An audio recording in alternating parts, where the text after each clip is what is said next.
같이 기도함으로 새벽기도 시작합니다. 하나님의 음성을 듣기 원합니다. 세상의 힘든 소리들과 잡음들과 절망의 목소리들이 우리를 잡고 흔들고 좌절시키는 게 아니라 하나님의 음성이 우리 가운데 메가폰처럼 크게 들려서 오늘도 그 음성 때문에 살아갈 힘을 얻는 하루가 되게 도와주옵소서. 예수님 이름 받들어 기도합니다. 아멘. 오늘 말씀은 역대상 27장입니다. 역대상 27장. 이스라엘 자손의 모든 가문의 우두머리와 천부장과 백부장과 왕을 섬기는 관원들이 그들의 숫자대로 반이 나누이니 그 반열이 24,000명씩이라. 1년 동안 달마다 들어가며 나왔으니 첫째 달의 반장은 삽디엘의 아들 야소부함이요 그의 반에 24,000명이라. 그는 베레스의 자손으로서 첫째 달 반의 모든 지휘관의 우두머리가 되었고 둘째 달 반의 반장은 아호와 사람 도데요 또 미글롯이 그의 반의 주장이 되었으니 그의 반에 24,000명이요. 셋째 달의 군대 셋째 지휘관은 대제사장 여호야다의 아들 분하야요 그의 반에 24,000명이라. 이 분하야는 30명 중에 용사요 30명 위에 있으며 그의 반 중에 그의 아들 암미사밧이 있으며 넷째 달 넷째 지휘관은 요압의 아우 아사헬이요 그 다음은 그의 아들 스바디아이니 그의 반에 24,000명이요. 다섯째 달 다섯째 지휘관은 이스라 사람 삼후시니 그의 반에 24,000명이요. 여섯째 달 여섯째 지휘관은 드고아 사람 이게스의 아들 이라이니 그의 반에 24,000명이요. 일곱째 지휘관은 에브라임 자손에 속한 발론 사람 헬레스이니 그의 반에 24,000명이요. 여덟째 달 여덟째 지휘관은 세라 족속 후사 사람 시프게이니 그의 반에 24,000명이요. 아홉째 달 아홉째 지휘관은 베냐민 자손 아나도 사람 아비에셀이니 그의 반에 24,000명이요. 열째 달 열째 지휘관은 세라 족속 느도바 사람 마하레이니 그의 반에 24,000명이요. 열한째 달 열한째 지휘관은 에브라임 족속에 속한 비라돈 사람 분하야이니 그의 반에 24,000명이요. 열두째 달 열두째 지휘관은 우니엘 자손에 속한 느도바 사람 헬데니 그 반에 24,000명이었더라. 이스라엘 지파를 관할하는 자는 이러하니라. 루벤 사람의 지도자는 시그리의 아들 엘리에셀이요 시므온 사람의 지도자는 마가의 아들 스바디아요 레위 사람의 지도자는 그무엘의 아들 하사바요 아론 자손의 지도자는 사둑이요 유다의 지도자는 다윗의 형 엘리후요 이사갈의 지도자는 미가엘의 아들 오므리요 스불론의 지도자는 오바디아의 아들 이스마야요 납달리의 지도자는 아스리엘의 아들 여레모시요 에브라임 자손의 지도자는 아사시아의 아들 호세야요 므낫세 반지파의 지도자는 부다야의 아들 요엘이요 길르앗에 있는 므낫세 반지파의 지도자는 스가랴의 아들 이또요 베냐민의 지도자는 아브넬의 아들 야하시엘이요 다는 여로함의 아들 아사렐이니 이들은 이스라엘 지파의 지휘관이었더라. 이스라엘 사람의 20세 이하의 수요는 다윗이 조사하지 아니하였으니 이는 여호와께서 전에 말씀하시기를 이스라엘 사람을 하늘의 별같이 많게 하리라 하셨습니다. 수레의 아들 요압이 조사하기를 시작하고 끝내지도 못해서 그로 말미암아 진노가 이스라엘에게 임한지라. 그 수요를 다윗 왕의 역대지략에 기록하지 아니하였더라. 아디알의 아들 아스마훻은 왕의 곳간을 맡았고 우시아의 아들 요나단은 밭과 서읍과 마을과 망대의 곳간을 맡았고 글룹의 아들 에스리는 밭가는 농민을 거느렸고 라마 사람 시므이는 포도원을 맡았고 스밤 사람 삽디는 포도원의 소산 포도주 곳간을 맡았고 게달 사람 바알 하나는 평야의 감람나무와 뽕나무를 맡았고 요아스는 기름 곳간을 맡았고 사론 사람 시드레는 사론에서 먹이는 솥대를 맡았고 아들레의 아들 사밧은 골짜기에 있는 솥대를 맡았고 이스마엘 사람 오빌은 낙타를 맡았고 메로노 사람 예드야는 나귀를 맡았고 하갈 사람 야시스는 양떼를 맡았으니 다 왕의 제사를 맡은 자들이 이러하였더라. 다윗의 숙부 요나단은 지혜가 있어서 모사가 되며 서기관도 되었고, 학모니의 아들 여히엘은 왕자들의 수종자가 되었고, 아이도벨은 왕의 모사가 되었고, 아렉 사람 후세는 왕의 벗이 되었고, 분하의 아들 여호야다와 아비아달은 아히도벨의 뒤를 이었고, 요압은 왕의 군대 지휘관이 되었더라. 오늘은 주제가 좀 바뀌죠. 다윗이 드디어 이제 국가를 위한 군대 조직을 구성하고 또 유능한 이들을 발탁합니다. 1절에 보면 이스라엘 자손의 모든 가문의 우두머리와 천부장과 백부장과 왕을 섬기는 관원들이 그들의 숫자대로 반이 나누이니 각 반열이 24,000명씩이라 1년 동안 달마다 들어가며 나왔으니, 그러니까 늘 많은 숫자의 상비군이 있는 게 아니라 12개의 반열로 조직을 해서 번갈아 가면서 1년에 한 달씩만 군대에서 병역 의무를 하게 한 거예요. 그러니까 한 사람이 여기에 속해서 한 달 복무하고 11달은 집에서 가정을 돌보고 자신의 농사도 돌볼 수 있도록 그렇게 구성했다라는 거죠. 그러다가 이제 전쟁이 터지면 이들이 다 소집되는 거죠. 그래서 24,000명의 그 12개의 조가 있지 않습니까? 그럼 다 합치게 되면 28만 8천 명이 동원되는 거예요. 그러니까 30만의 대군이 전쟁에 임하게 되는 거죠. 그래서 12개의 조, 12개의 반차로 짜서 24,000명씩을 이제 거기다 할당을 해서 한 달씩 각 조마다 병영 생활을 하는 겁니다. 그래서 그 우두머리, 12개의 그 반차의 우두머리 이름들은 우리가 역대상 11장에서 다윗의 용사들의 명단을 본 바가 있습니다. 그 명단과 거의 일치하죠. 그리고 이 명단 가운데 눈에 띄는 이름도 하나 있는데, 그 제사장의 아들 레위 지파에 속한 사람이 있습니다. 사실 레위 지파에다가 대제사장의 아들이면 사실 제사장의 직분을 감당해야 하는 게 맞지 않습니까? 그런데 이 사람은 군인이었다라는 거예요. 5절에 보면 셋째 달 군대의 셋째 지휘관은 대제사장 여호야다의 아들 분하야요. 그의 반에 24,000명이라. 이 분하야는 30명 중에 용사요 30명 위에 있으며 그의 반 중에 그의 아들 암미사밧이 있으며, 그러니까 이 분하야뿐 아니라 그 아들까지도 군대의 지휘관이었다라는 거죠. 그러니까 굉장히 어떻게 보면 파격적인 거예요. 제사장의 아들이고 레위인이면 그 성직, 그래서 성전 관리하는 제사하는 일에만 이 결부가 되고 그 일만 해야 되는데 사실 전투를 하는 군대의 지휘관이었다라는 거죠. 그러니까 사실 이게 굉장히 어떤 의미를 가지고 있냐 하면, 이미 말한 대로 찬양대라는 것이 찬양만 하는 게 아니지 않습니까? 전쟁에서 큰 역할을 했죠. 예언이죠. 사실상 하나님이 다스리신다. 이 전쟁은 하나님의 것이다. 그것을 기억하고 그것을 떠올리고 그것을 믿게 하는 찬양을 했던 때가 바로 그 전쟁에서의 찬양대, 레위인들이 했던 일이고, 또 레위인이 성전 문지기로 일어날 때 무기도 없이 하진 않죠. 당연히 무기를 가지고 지킵니다. 그러면서 동시에 군대에도 들어있어요.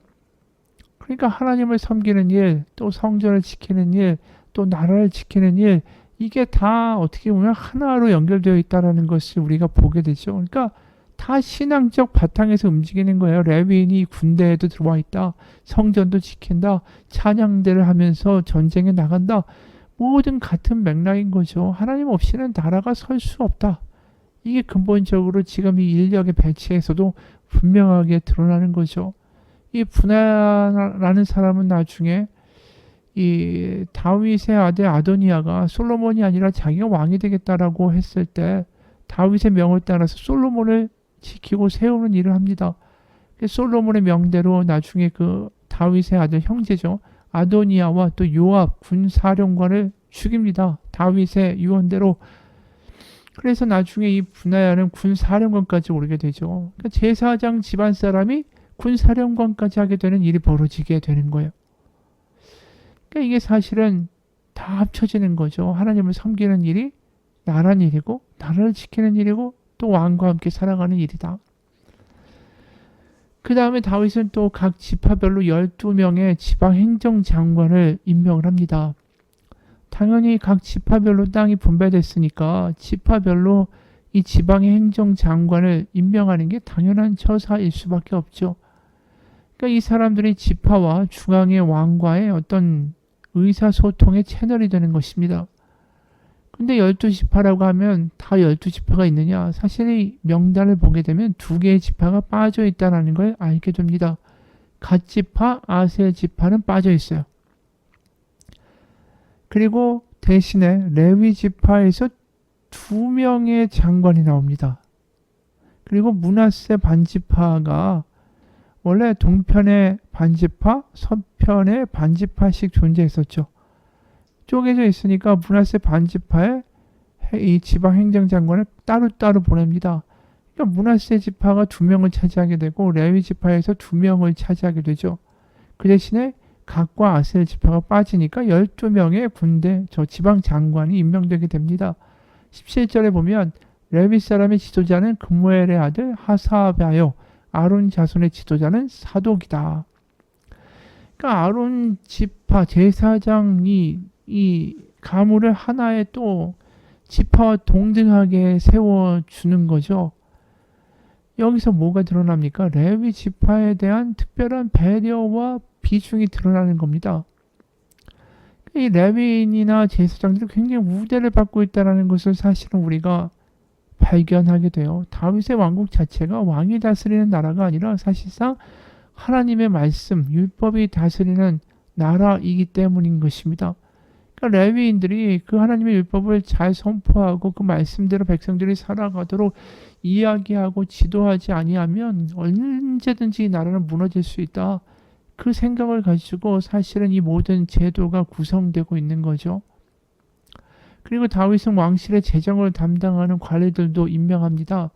정복 전쟁을 많이 했기 때문에 그만큼 많은 재물이 다윗의 곳간에 모여 있었어요. 사실 이것들을 잘 활용하고 잘 관리해야 백성들에게 조세 부담을 많이 지우지 않을 수가 있는 겁니다. 그래서 이 재정을 담당하는 관리들이 건전한 재정과 또 백성들에게 조세 부담을 지우지 않는 여러 가지 역할들을 해야만 했던 거죠. 그리고 마지막으로 또 다윗은 연륜과 식견을 겸비한 왕의 정치적인 참모, 모사들을 발탁합니다. 그러니까 왕이 자신의 뜻대로 하지 않도록 옆에서 하나님의 뜻은 그것이 아니다라고 말을 해줄 수 있는 누군가가 필요했다라는 거죠. 그래서 사무엘하 16장 23절에는 이런 표현이 나옵니다. 모사에 대한 표현이에요. 사무엘하 16장 23절.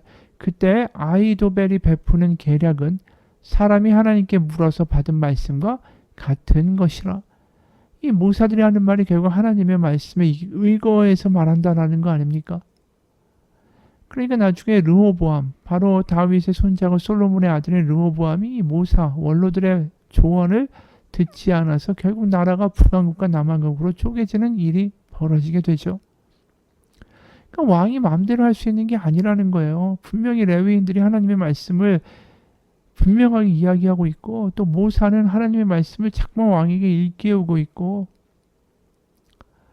그러니까 다윗이 제도를 사실을 만들 때도 레위인들에게 많은 비중을 두고 있고 12명의 지방 장관을 임명할 때도 마찬가지고 모사도 역시 하나님의 말씀 가운데 그것을 지적할 수 있는 사람들을 세우고, 그러니까 자신이 여호와의 종이라는 그 사실을 잊어버리고 이 나라를 자신의 나라라고, 자신이 마음대로 할 수 있다라고, 그래서 임의대로 통치할 수 있는 자신은 왕이지 종이 아니라고 그렇게 무의식 중에 살아갈 때 누군가 그의 마음을 깨우고 그의 정신을 일깨우고 그건 아니다라고 말할 수 있는 누군가가 항상 다윗 곁에 있었다라는 것입니다. 왕의 곁에 있었어요. 그렇게 만든 거예요, 다윗이. 우리도 마찬가지죠. 우리도 신앙 생활할 때 누군가 나를 일깨워 줄 수 있는 사람이 필요합니다. 그런 말이 필요해요. 그냥 잘해, 잘하고 있어. 하나님이 널 도와주셔. 너 정말 하나님이 사랑하셔. 잘 될 거야. 이런 말뿐이 아니라 누군가 하나님 보시기에 네가 하는 이 일이 옳지 않다라고 분명하게 우리를 일깨워줄, 영적 충고를 해줄 사람들이 우리에게도 필요하다라는 거죠. 다윗과 똑같이 말입니다. 그래서 우리가 하나님의 신앙을 따라갈 때 이 듣는 마음, 들릴 수 있는 귀가 열린다는 게 되게 중요한 거예요. 우리는 항상 타락하고 교만해질 수 있는 사람들입니다. 눈먼 양같이 내가 옳은 길로 내 소견이 옳은 대로 그렇게 따라가면서 난 잘 살고 있다, 난 신앙생활 잘하고 있다라고 말할 수 있는 위인들이 우리이기 때문입니다. 그러니까 우리가 항상 들릴 수 있어야 돼요. 내가 듣기 싫은 말이라도 하나님 가운데서 들을 수 있는 마음이 될 때에 우리는 교만하지 않을 수 있다는 거죠. 거꾸로 남의 말이 안 들리는 사람들이 교만한 거예요. 두 나그네가 말을 타고 여행을 하고 있었습니다. 한 사람은 장님이었어요. 두 나그네가 들에서 하룻밤을 자고 아침이 되니까 장님은 채찍을 든다는 게 추워서 반쯤 얼어붙은 뱀을 집어들었습니다. 한참을 가다가 해도 뜨고 날도 밝으니까 다른 나그네가 장님이 들고 있는 뱀을 보게 됐습니다. 그래서 가르쳐 준 거죠. 여보게, 당신이 지금 손에 들고 있는 거 뱀이요. 어서 버리시오. 그런데 장님이 들으려고 하지 않고 이렇게 말하는 거예요. 뭐라고요? 내가 장님이라고 당신이 날 속이려고 하는군. 당신은 내가 좋은 채찍을 얻는 게 셈이 나서 그러는 모양이구려 하면서 충고를 무시하고 오히려 화를 냈습니다. 그렇게 여행을 계속하는 중에 날씨가 점점 따뜻해지니까 뱀이 점점 녹아가면서 기운을 회복하고 뱀은 장님의 팔을 보고 입맛을 다시더니 꽉 물어버렸습니다. 충고를 무시했던 장님은 말에서 떨어져서 죽고 말았죠. 여러분, 믿음이 성장하기를 원한다면 이 하나님의 말씀, 또 다른 사람의 이야기, 때론 아픈 말들을 들을 수 있는 귀가 열려야 됩니다. 우리가 다른 사람들의 영적 충고에 대해서 귀가 열려 있는지, 아니면 늘 내 얘기만 하고 자신의 이야기만 많은지, 내 말만 많이 하는지 살펴봐야 됩니다.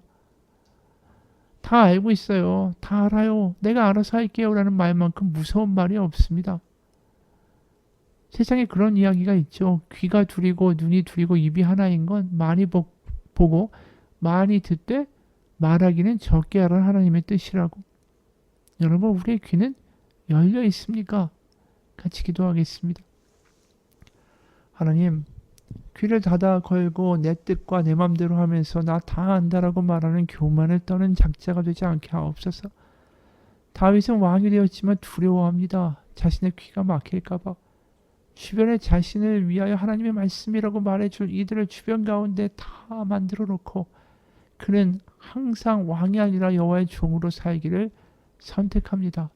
하나님, 우리가 때로는 아픈 말도 지적되는 말도 들을 수 있는 귀가 열리게 하시고, 그래서 변화되게 하시고, 때로는 아파하면서 하나님 앞에 나아가서 하나님 가운데 정말 선한 길을 선택할 수 있는 우리가 되게 하여 주옵소서. 예수님 이름 받들어 기도합니다. 아멘.